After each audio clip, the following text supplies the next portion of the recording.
Assalamualaikum warahmatullahi wabarakatuh.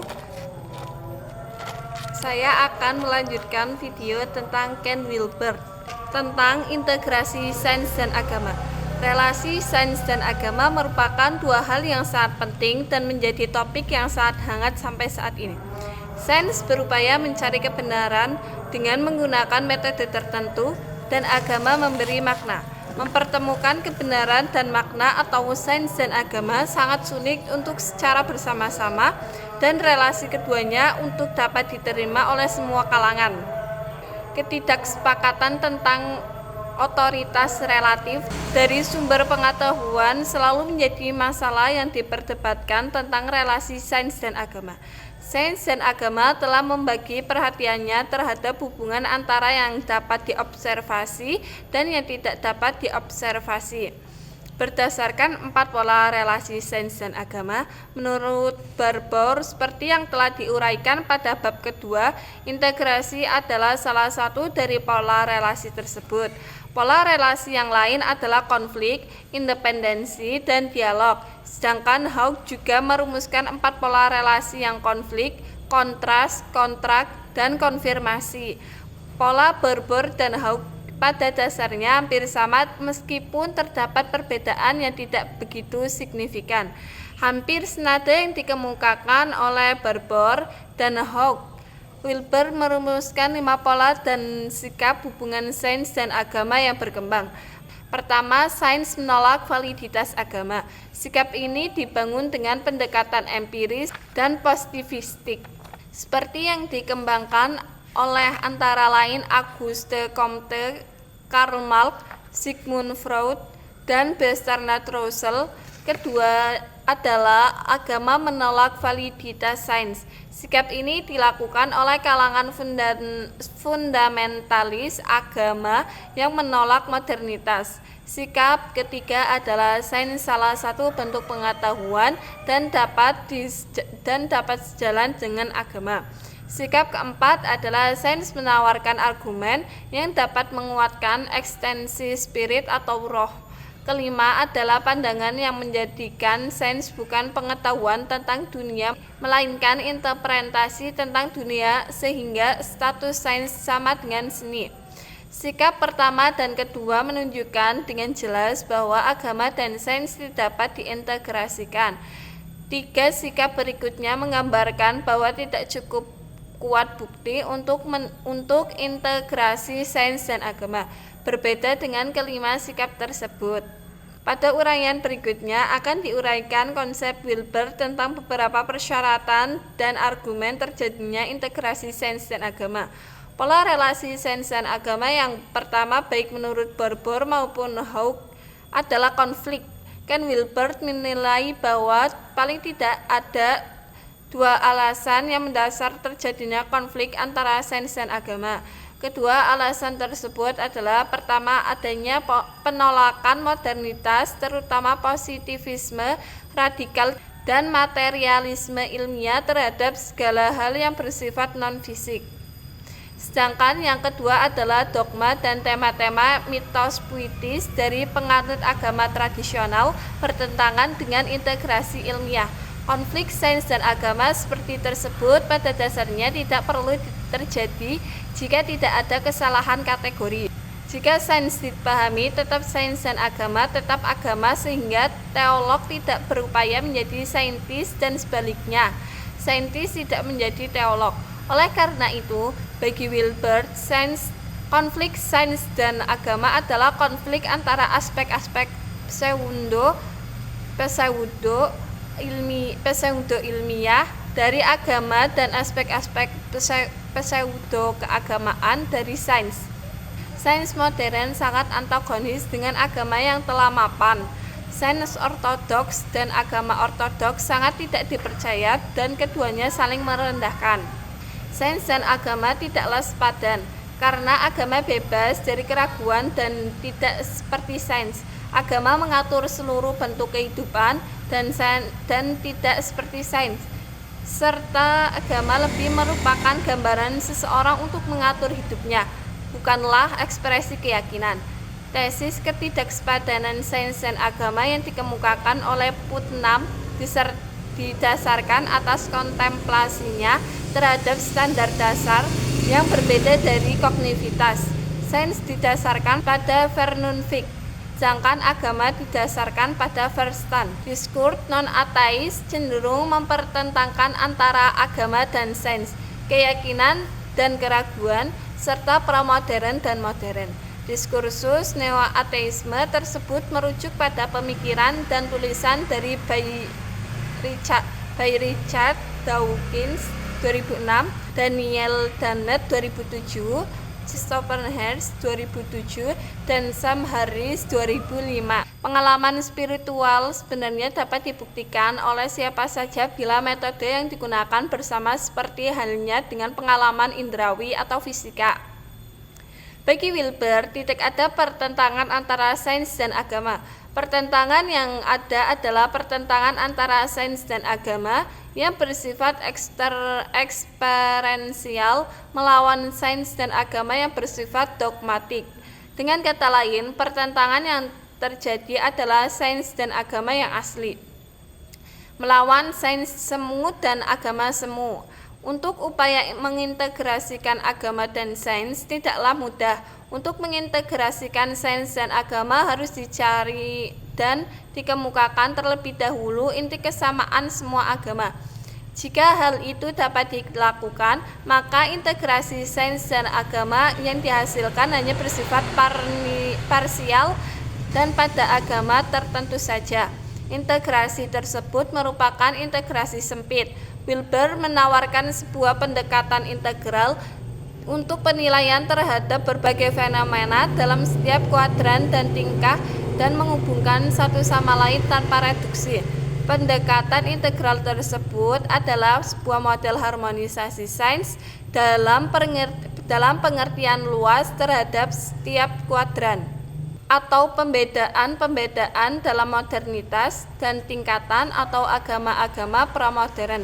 Dengan pendekatan integral inilah, integrasi agama dan sains dapat direlasikan secara lebih luas dan mendalam.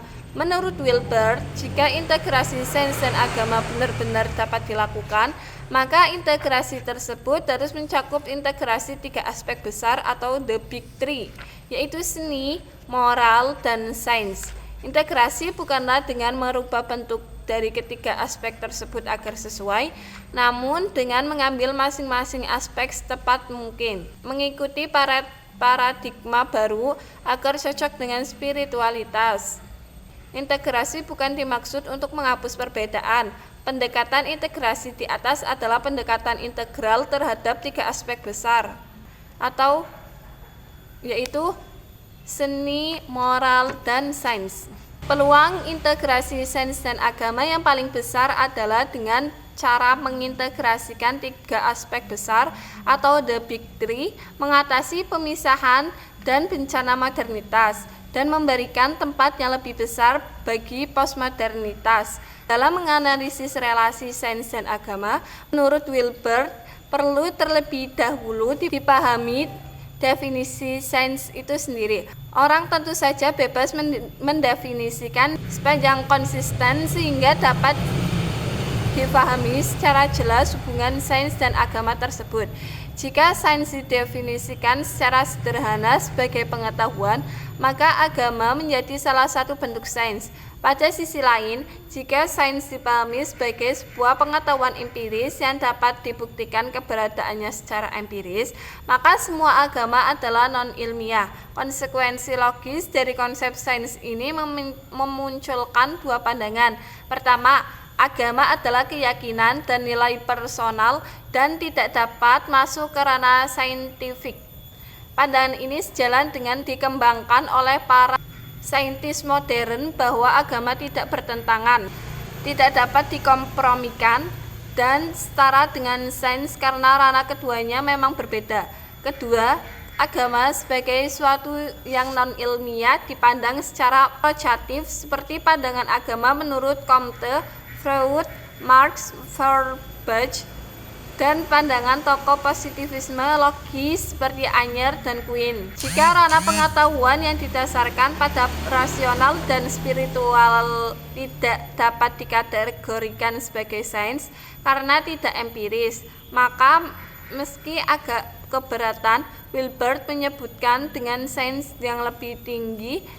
Dalam perkembangan kontemporer, banyak teori-teori filsafat, psikologi, dan sosiologi yang termasuk pada high science yang pada awalnya hanya menggunakan kerangka analisis empiris, mencoba memperluas dan mengembangkan dengan menggunakan pendekatan transcendental dan rasional seperti Piaget, Lacan, Whitehead, Habermas, dan Gamader.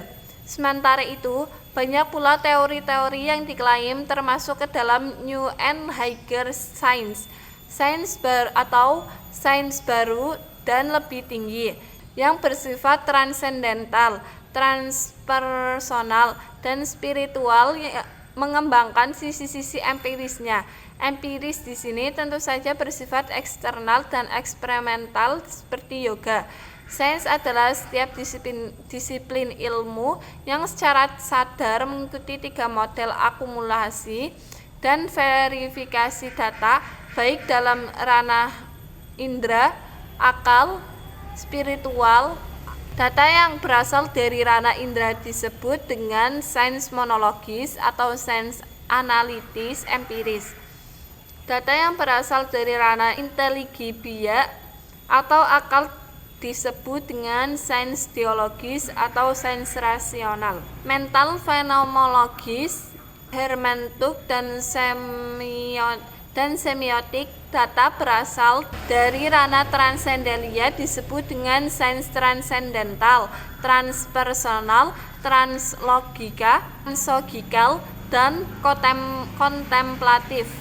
Untuk memperoleh definisi dan pemahaman yang tepat tentang sains, harus dibedakan antara metode sains dan ranah.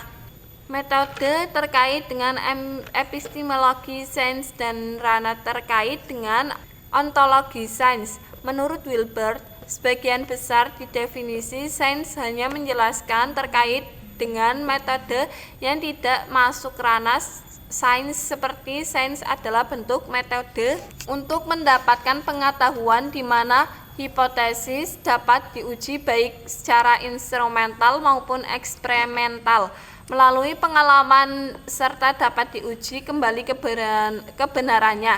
Definisi tersebut tidak membedakan ranah sains fisika atau metafisika. Jika sains hanya dibatasi ranah empirik fisik, maka matematika, logika, psikologi, dan sosiologi tidak ilmiah karena objek atau ranahnya bukan empiris dan bukan fisik.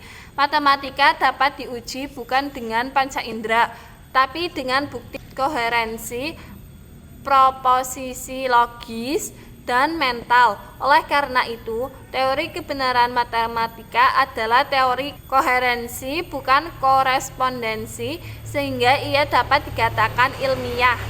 Perkembangan sains yang luar biasa menghasilkan kebenaran ilmiah yang bebas nilai. Sains memberikan kebenaran tapi tidak tahu bagaimana menggunakan kebenaran tersebut dengan bijak. Sains adalah kebenaran tanpa kebijaksanaan dan nilai. Pada saat inilah agama tampil. Manusia pada dasarnya berupaya mencari dan menuntut makna, nilai, dan perhatian yang tidak dapat diberikan oleh sains.